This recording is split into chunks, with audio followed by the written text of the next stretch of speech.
Hey, English learners! Welcome back to English Podcast with Maya and Liam. We're really glad you decided to join us today. Whether you're out for a walk, enjoying your coffee, on a trip, or just taking it easy, you're in good company. I'm Maya. And I'm Liam. Maya, can I ask you something? Of course, Liam. Please go ahead. Is there something you've been carrying around for a long time that you know you should put down, but you haven't? Wow, yes. Honestly, more than one thing. Some are small, some I've been carrying for years without even noticing the weight. What do you mean? Well, we rarely say, I refuse to let this go.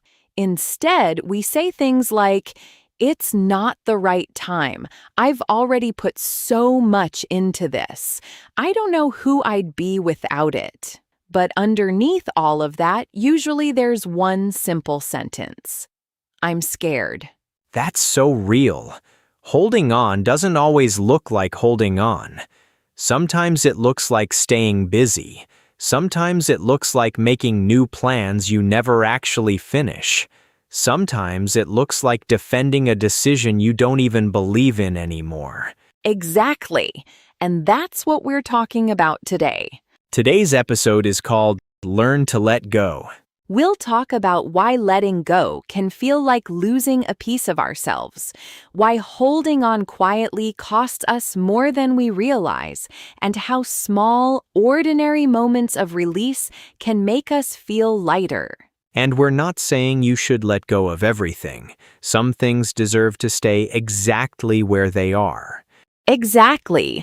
Letting go isn't about erasing your past or pretending it didn't matter. It's about choosing, honestly, what you carry forward. If you're a B1 or B2 learner, this episode is a great fit for you. And if you're a solid A2 learner, don't stress about catching every single word. Just sit back, listen, and enjoy. Let's jump right in. Maya, why do you think it's so hard for people to let go, even when they already know something isn't working anymore? I think one reason is identity. We build a picture of who we are around the things we hold on to. If we let go, we're not sure who will be on the other side. So losing something can feel like losing a piece of yourself. Exactly. Imagine someone who's kept the same business idea alive for 3 years, even though it barely pays the bills anymore.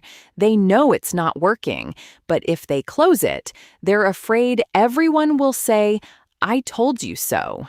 So they keep going, not because it's working, but because stopping feels like admitting they were wrong. Yes.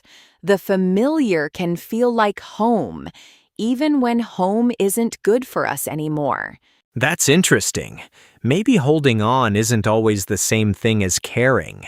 I think that's an important difference. Something can feel important simply because we've had it a long time. That doesn't mean it still belongs in our life. It's a bit like holding your arm straight out in front of you. At first, it's nothing. After a few minutes, it starts to shake. And the moment you finally let it drop, you don't feel disappointed. You feel relief. Exactly. Letting go can feel exactly like that. The ache isn't a sign you did something wrong. It's a sign you were holding on longer than you needed to. So how do we know when it's time to let something drop? Usually there's a small voice underneath the noise. It's just quieter than the fear. Maya, do you think we're more afraid of losing something or of who we'll become without it? Honestly, I think it's usually the second one. Can you give an example? Imagine an English learner who's spent months translating every sentence in their head before speaking, terrified of getting it wrong in front of native speakers. What if they laugh? What if nobody understands the accent? What if this one sentence makes them look unprepared? What if someone corrects them in front of the whole group?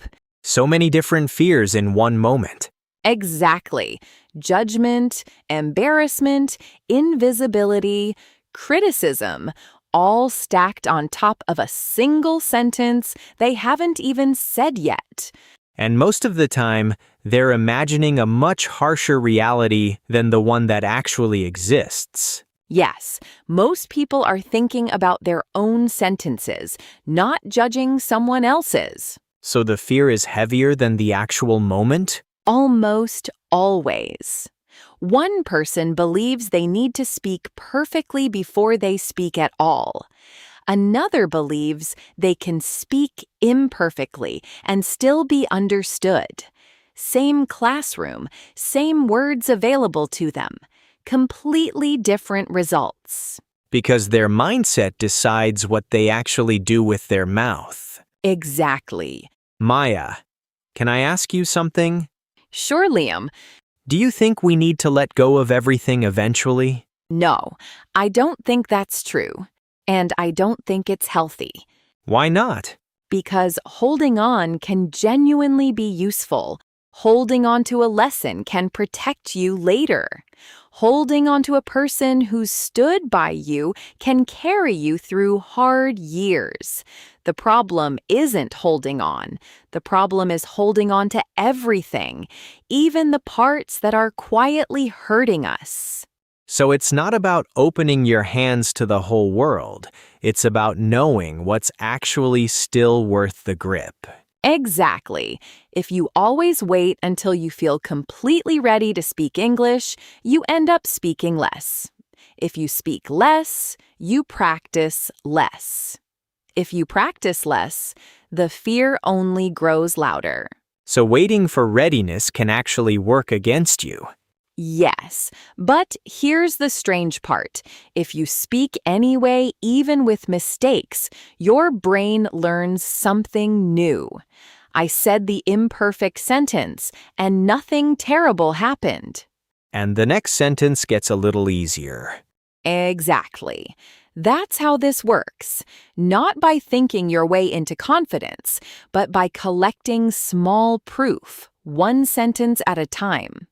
What's something ordinary that letting go can look like? I think people imagine it has to be dramatic. It rarely is. Sometimes it's deleting a message you never sent. Sometimes it's forgiving someone quietly, without ever telling them. Sometimes it's admitting a plan didn't work and building a new one instead of defending the old one out loud. And sometimes it's simply speaking one sentence in English, even though it isn't perfect. Exactly. Letting go isn't the absence of attachment. It's choosing your next step while the attachment is still there. I like that. Because sometimes we treat an old plan like it's the boss of us. It says, it's not the right time, and we just obey. Yes, but you can say back, I hear you. You kept me safe for a while, but I'm deciding what happens next. That sounds like a decision, not a feeling. It is. That's exactly what letting go is. Not a mood you wait for, a decision you make, sometimes while your hands are still shaking. Maya, do you think we're sometimes more afraid of the freedom that comes after letting go than the loss itself? That's a fascinating question. I think yes, often. What do you mean? If you finally close that chapter, your life might actually change. You might have to build something new. People might expect something different from you. Imagine someone who finally stops comparing their English to a fluent coworker's. They've dreamed about feeling free from that comparison for years. But feeling free might mean speaking up in meetings, making a mistake in front of that same coworker, and trusting their own progress instead of measuring it against someone else's. So the dream itself requires becoming someone slightly different than who they are right now. Exactly. Maybe we're not afraid of letting go. Maybe we're afraid of who we'll have to become once we do. And that's why it can feel uncomfortable. When you release something, your old habits stop fitting the way they used to. But discomfort isn't always a warning sign. No, sometimes it just means you're doing something unfamiliar. And unfamiliar doesn't automatically mean wrong. It might just mean new. So, how should someone actually start letting go of something? Don't start with the biggest thing. Start ridiculously small. Why? Because small releases build trust in yourself. If you're holding on to years of clutter, don't clear the whole house. Clear one drawer. You're teaching yourself. I can put something down and I'll still be okay. Exactly. And you don't need to feel ready first. You can carry a little sadness and still take the step. You can say, I can let this go and I'll still be okay. I think that might be one of the most useful sentences we can say to ourselves. I can let this go and I'll still be okay. Exactly. Letting go isn't a feeling that shows up on its own. It's a decision you make again and again until it gets a little easier each time. What happens if we let something go and it still hurts for a long time afterward? That happens. Letting go doesn't promise instant peace. Sometimes you release something and you still miss it months later. Does that mean we made the wrong choice? Not necessarily. Try changing just one word. Not I failed. Try I finished. Same sentence. One word swapped. Completely different weight. I failed sounds like the end of you. I finished just sounds like the end of something. Exactly. Finishing isn't the same as failing. What if someone says, I can't let this go? Then I'd ask them to add one small word. I can't let this go yet. Just yet. It stops sounding like a wall and starts sounding like a pause. So even the ache afterward can be part of letting go, not proof that you shouldn't have done it. Absolutely. You discover things in that space, that you're sturdier than you thought. That sadness has an end date, even when it doesn't feel like it. That I lost this and I released this describe the exact same event, just with a different word carrying the weight. And the second one is so much lighter to carry. That an ending isn't the end of you.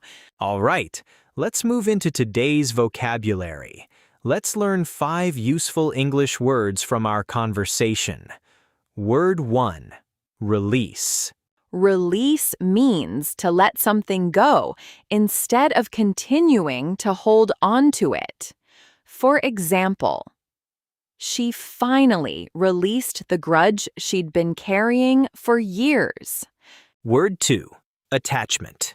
Attachment means a strong emotional connection to someone or something. For example, his attachment to the old apartment made it hard to move. Word 3, grudge. A grudge is a feeling of anger toward someone because of something they did in the past. For example, holding a grudge can quietly drain your energy for years. Word 4, closure. Closure means a feeling that something difficult has properly ended, so you can move forward. For example, saying goodbye in person gave her the closure she needed. Word 5, acceptance. Acceptance means agreeing to live with a situation, even one you didn't choose. For example, acceptance was the first real step toward feeling calm again. Maya, I think I've learned something today. Maybe letting go isn't about becoming someone who feels nothing. I agree. It's about becoming someone who notices what they're still gripping and asks honestly whether it's helping them anymore. Instead of I failed, we can say I finished. Instead of I can't, we can say I can't yet. Instead of I lost this, we can say I released this. And instead of believing one hard ending defines our whole story, we can remember it's only one chapter of it. You don't have to let go of everything today. Just one thing, then maybe one more next week. So here's our question for you. What's one thing you're ready to put down today? Maybe it's a grudge. Maybe it's an old plan. Maybe it's the idea that your English has to be perfect before it counts. If today's episode helped, share it with someone else who might need to hear it too. I'm Maya. And I'm Liam. This has been English Podcast with Maya and Liam. Keep growing. Keep trying. Keep letting go. And remember, progress in English and progress in life both start with just one small step. See you in the next episode.